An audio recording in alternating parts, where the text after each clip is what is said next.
Hey everyone, LazyFire here. Welcome back to Wolfenstein: The New Colossus. Today, it's the penultimate episode of the New Colossus itself. And so we're back in New Orleans for, I think, all of these. Listen, Blazkowicz. And Uber Commander Otto yeah, we're Ackerman is just going to located finish up the somewhere Uber inside the Commandos wall. in New Security's Orleans. tightened Not up a since bad last deal. time. Maybe try and find an alternate route So, inside. there's not a lot to say at this point. We've seen a lot of these side missions. These are, absolutely superfluous to the main story at this point because it's all done afterwards. But it's one of those areas where they did actually go out of their way to do a couple of different things with it. So, for example, however you got in the first time is now sealed shut, or the hatch you used the first time with the axe is sealed shut. So now you have to use your restrictor harness or ramshackle or whatever it might be to get into this building. There's nothing outside, by the way. You can get attacked by an alligator or whatever, but there's nothing really worth looking into out there. I opt for the constrictor harness to do a little bit of sneaking in here. This is actually a pretty easy area to stealth through, believe it or not. And you'll see me almost get caught a couple of times and get close, but for the most part, it's pretty simple. The big problem is the fog. Like, that fog that you're seeing now is pervasive and bad, and I don't know why it exists inside the way it does. The use of volumetric fog throughout this game is kind of weird because it's done, I don't want to say sparingly, or like the location of the fog is not consistent within a building or anything like that. It's more like in this one segment of the building. And you can see me actually using the constrictor harness for one of its intended purposes, hiding. But like, yeah, it's just weirdly used. And it's so thick that seeing enemies through it sometimes is really difficult. And it becomes more of a problem than a nice graphical effect, which is what it's supposed to be. So, that's my mini rant on fog. Anyways, we're, like I said, we're almost complete with the game. I do want to talk a little bit about the weapon selection in the game, because I did mention some of that. Oh, you know what? Sorry, that was a recording I got rid of after I realized I didn't need to. I was going to say, I talked a bit about weapon selection in the Venus mission from the last video, but that didn't actually happen. So, weapons in this game can be a little hit and miss, I think.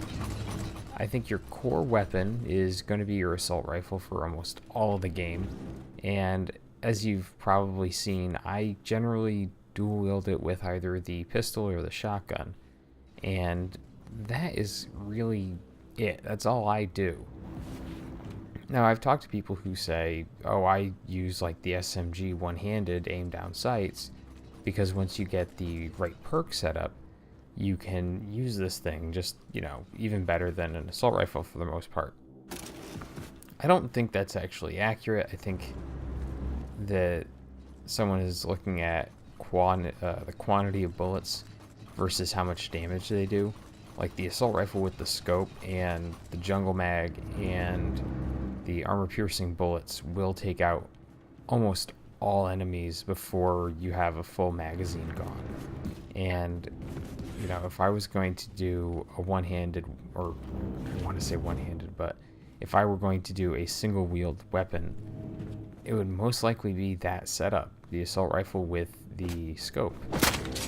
And I know that's kind of weird because you don't see me use it very much in either of these videos. I used it for like a hot minute in one episode, or really in the playthrough itself. And that was mostly because I am pretty much a dual wielding, I don't want to say expert, but specialist or something like that. Like, I just really like the visceral nature of the dual wield and how well it works in up-close situations, which is where I do most of my fighting, because you can see me right now even trying to sneak around a little bit, and I tend to try to sneak and bam, headshot. exploding head. It's great. I love it. I love all that shit. But yeah, you see me try to get pretty close to stuff, and that generally means that if I'm gonna get caught, I'm gonna get caught while I am like right next to an enemy. And so having the extra firepower in that moment to sort of force my way out of the situation is absolutely vital for my play style. Now there's other people who play a little bit back and expect to get caught a bit more, and so the SMG is totally viable for them. The only time I'd really worry about that is when you're fighting the super soldiers. Those guys take an inordinate amount of bullets to put down in general. And because of that, I just don't feel like you can effectively single-wield SMGs against them. Now, the shotgun on its own, or the shotgun dual-wielded with itself, is actually a pretty viable option too, by the way. Especially once you get the triple shot that I use. Like, that's your attachment for that weapon, but I just use it like it's the actual weapon. Like, to me, that's the only way to run it. Anyways, but the dual wielding mechanic of the game does bring up an interesting point, is how you pair weapons. So you could actually pair the SMG and the assault rifle if you wanted to, and I've done it a couple of times. It's not super viable. I think if you were mixed up fighting both soft targets like early game enemies and armor, like say, he just took a fucking rocket to the skull. But if you're, and here we go, I just cut out me wandering around picking up some gold and stuff, and I don't know what happened with that transition. Do not ask me. It transitioned completely wrong, but whatever. I'm using these videos to figure out which transitions actually fucking work and which don't, by the way. I don't know if you figured that out. For some reason, transitions, the transition program I'm using does like some weird things. Like there's certain ones that just go, no, actually what you meant to do was this weird thing. So now I know that certain ones, like the curtain effect there, just don't work right. And honestly, I'm not too concerned about it. I tend to use just like one or two anyways. All I want is really the screen wipe from like Star Wars, where they do all the weird transitions in the first 3 movies, because George Lucas just like copied how things were done in the 40s and 50s, or 30s and 40s. How do you not see me? Anyways, I just, yeah, going back to the dual wielding, the combinations that you can come up with are pretty good. Like I said, assault rifle shotgun seems to be the best way to go. To me. That's to me. That combination, not only is it take out armor and soft targets really easily, it's also really effective against things like robots. And I know I said robots as armored targets or whatever, but I'm saying like the robots do not stand up well to the shotgun. Whether that's the little dogs, or the battle robots, or whatever it might be. Now here's a thought. I'm gonna throw this out there, and maybe the people can decide. But I feel like if you're dual wielding, that what they should do to kind of balance that out a little bit is they should restrict your ability to throw axes or to melee or something. Because almost all the melee animations in this game are canned, so it's kind of whatever.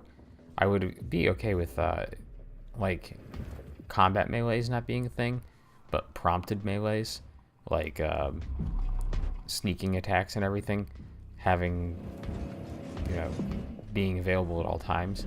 But like, it's sort of like that thing from there was a macro, and I guess now we would just call it a meme, back in the days of Call of Duty Modern Warfare 2, where it was, dual wields Berettas, stabs man with third arm, and that's kind of how I feel BJ comes across in this. just because he's, walking around with these 2 heavy-ass guns and then just pulls out an axe and tosses it like 100 yards. And it's like, oh, wait, hold on. We need to talk about... Like, I know this is a game where the Nazis have a fucking Venus base where Hitler's hanging out directing movies. Or, well, at least writing them. But, yeah, we need to just talk about plausibility on that front. And how, BJ tossing an axe while he has 2 guns out is just not really viable. Then again, axe throwing. How deadly is that really? Why would we let white people in the suburbs set up axe throwing facilities if it was actually deadly? Man, axe throwing facilities are the weirdest fucking thing. I think we can agree on that. And here's an interesting point about the pistol in this game. In the previous game, and I've mentioned this before, at least in one post or another, in Wolfenstein The New Order, the pistol had essentially infinite range, and most guns did. They were just like hit scan weapons that were like almost 100% accurate as long as you're aiming down sights or something like that. You'd almost always hit whatever you aimed at.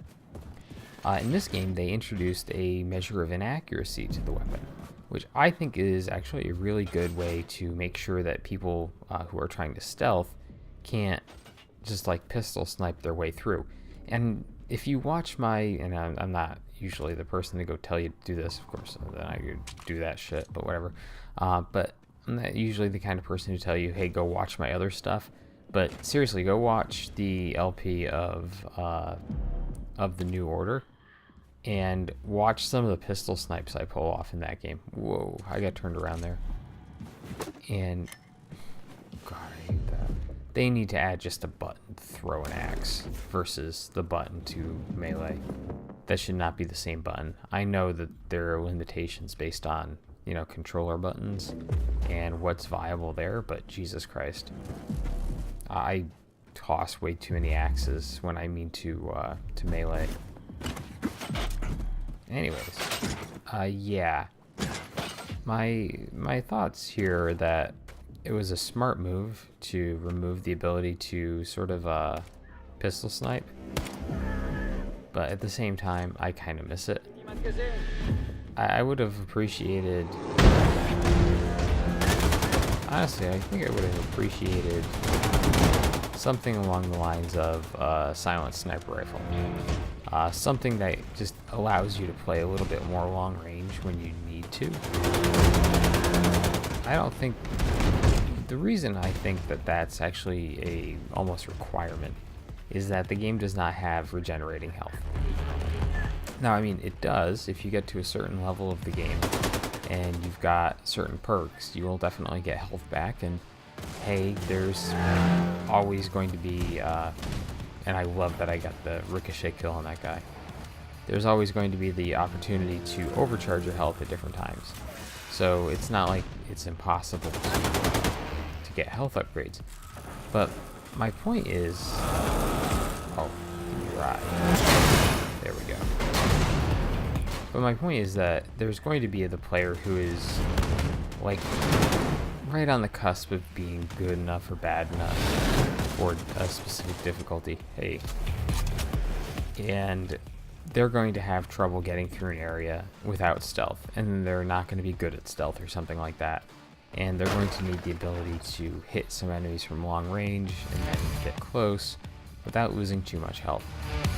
And because you lack that weapon or style of weapon in this game, I think there's some players who get kind of left behind. Now, because I'm not one of them, I'm not really too concerned about that fact. But as a person who likes this series and is excited to see that it's going to continue, I always worry about the guy who's like almost functionally challenged, who is going to pick up this game and just be like, well, I can't play this. I don't know how it works. I can't get my head wrapped around the idea of W moves me forward. and giving that player the opportunity to be able to complete areas without frustration is generally pretty helpful. Now, we could go into the logistics of that, and we could talk a bit about, do games have to be easy to be popular? I mean, Dark Souls is, of course, your go-to for that argument that no, you can make a difficult game and people will pick it up. Dark Souls is a very special case. That is something like people rallied around because here's a difficult ass game that doesn't hold your hand in any way, shape, or form. Of course, I talk about you can't pistol snipe, and then I do it. And it built hype because of that. Wolfenstein is going to build its hype off of people who don't like Nazis. And okay, I still don't understand why that happens. And people who like,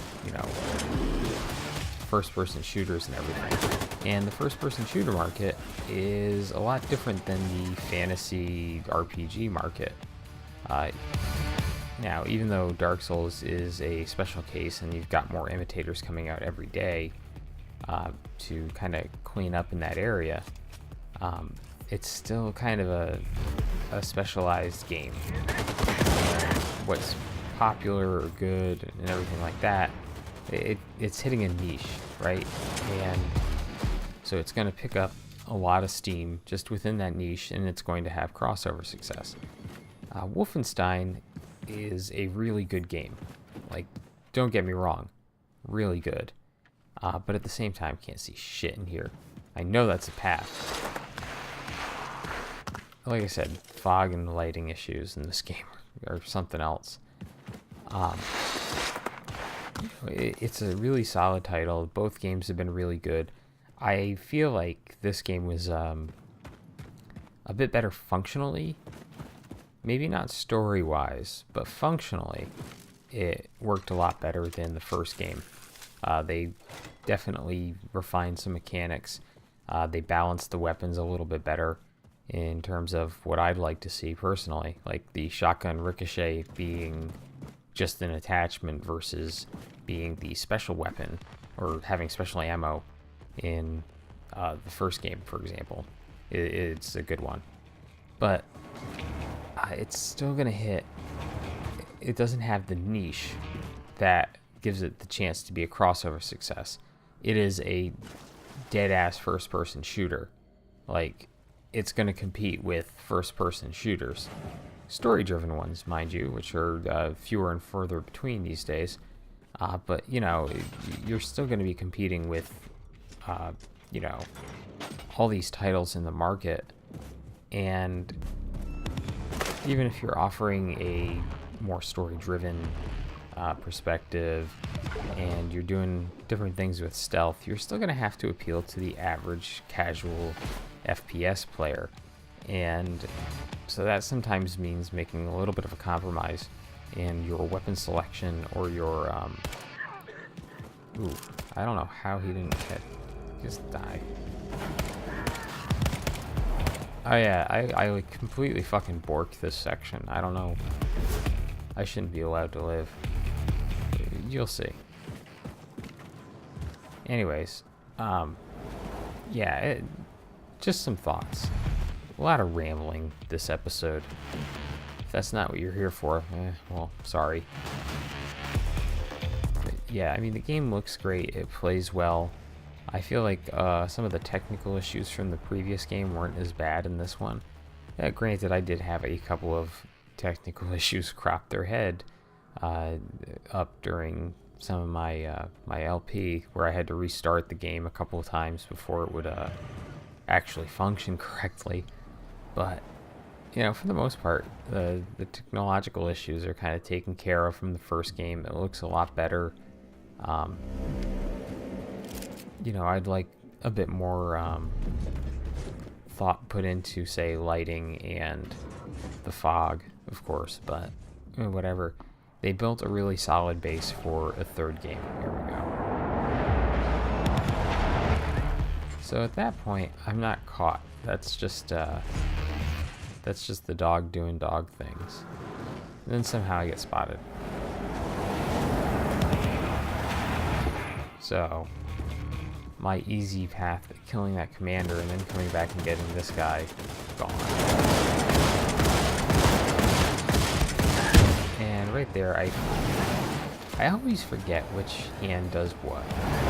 Like, the left hand is right mouse, the right hand is left mouse, and it's just like, I know why, because, you know, primary, secondary, and historical use of primary and secondary weaponry in first-person shooters. But there's that moment where you're just like trying to remember, okay, I have to let go of right mouse to shoot left button or whatever it is. Yeah. If they set it up so whatever you're hitting, whichever mouse button you hit is the hand you're firing, I think it would have been even more confusing somehow. I don't know. But yeah, giving players more options is always a pretty good idea in my mind. And, you know, they've done a pretty good job of giving you some pretty viable ways to get through levels, whether it's sneaking a bit or it's, you know, balls to the wall action. Whatever it might be, they're there. Those options are there. It's just that at the same time, there's not really the, let's say, appeal. Getting shot with a rocket launcher to pick up a fucking torch. Right, I don't want to say it's like lacking the ability to appeal to your average player or anything like that, because it does. I mean, there's very average people who pick up and play this game. But what I guess I'm trying to say is that, you know, yeah, I like that one. I like that little Commander Albert rotating sent in to salvage parts from anyways, this is the last New Orleans episode, or last New Orleans mission, and this is like, I don't know, the 8th or 9th time I had to do this because this opening section is some bullshit. Anyways, yeah, I feel like maybe a silent sniper rifle might be good, is what I'm trying to say. Or at least an option for long range. Like if you're X number of meters away from an enemy and you fire a non-silence gun, like just the assault rifle with the scope, let's say, it doesn't alert all of the enemies. I'd also, but at the same time, I'd like to see a body dragging mechanic of some nature. That would actually be really good for stealth sections. But if you watch me when I play stealth sections in this game, there's kind of an interesting point there. And that is when you look at the enemy patrol patterns, it's not like, say, Assassin's Creed, which I've been playing a ton of lately, where enemies kind of have overlapping patrols in a lot of cases. Usually it's, if you're meant to go through and melee kill all the enemies, they'll have one guy on one patrol that does not overlap with another patrol outside of scripted moments, right? And then they'll like wander off like these two do and go on completely different routes. You track one down, then you go find the other one. Or one will stay behind, then you go find the other. And right there, that's the silenced SMG. Someone was saying, like, Cardhall was actually saying, oh yeah, I don't think silence guns, you know, ever make sound that anyone picks up on. I like the idea that maybe if you shoot guys in the head, the silenced bullet will make a noise because it's pinging off the armor. That seems like it'd actually be a pretty cool idea. So maybe someone should look into that. But right there, I just cleared out like 4 guys using this SMG, and it wasn't too difficult. Like, the SMG is a totally viable stealth weapon in this game, and I think that's kind of neat. I wish I had really thought of it that way before, but whatever. And right there at the dog. The New Orleans levels really love having those big fucking dogs around. But at this point, you should have basically all your weapons, and taking one on shouldn't be too much of an issue. But I want to say between the dogs and the really big robot mans, I don't remember what they're called, they appear more in New Orleans than anywhere else. And why not? This is your really your last level, right? I mean, there's not further areas to go to. You've already, I guess Venus, if you really wanted to make the case that Venus is technically the last thing. But whatever. Murder dog. Murder mechanical dog time. I would not try to take that guy on with a SMG. I don't know why I thought this was a good idea, but I did. Oh, also, one of the weird things, and you know, we can look at this in more detail at some other time. Grenades in this game really are not good. It's not like, oh, I can't cook it to the appropriate length or something like that. It is really just that they have kind of a crappy distance or range, and they don't really kill things too effectively, and they bounce weird. I mean, just they don't work the way they're supposed to, and that's unfortunate because they could be really fun to use. And honestly, you start off with so few of them that getting the perk or ability that gives you more grenades takes so long. Because unless you like wait for enemies to bunch up, but they don't usually do that in this game because, well, they have very desperate patrol patterns, as I was mentioning before.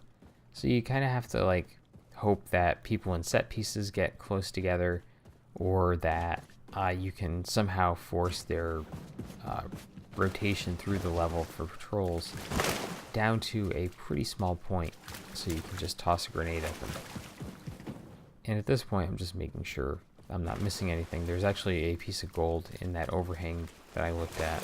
Like I said, this is one of many attempts through this area. So I've picked up certain things and I'm just like, oh yeah, it should be here. But because of the way the game does all this stuff, it is not. Basically, if you pick up a collectible, it stays in your inventory even if you die. So if I pick up a gold bar or something like that, it's going to stay with me the second I pick it up. So I don't have to pick it up every single time I come through an area. It's a nice quality of life thing. The first game did it as well. One of the things I will say, though, that the game really needs to improve on is the lean functionality. The lean button functionality is just, it's not good. If you're at a corner and you decide to do this, sometimes you do that, and sometimes the game makes you kind of like dance out into a corner, or it won't let you around the corner at all, like this. Like, all I was trying to do was see if there's an enemy there or not.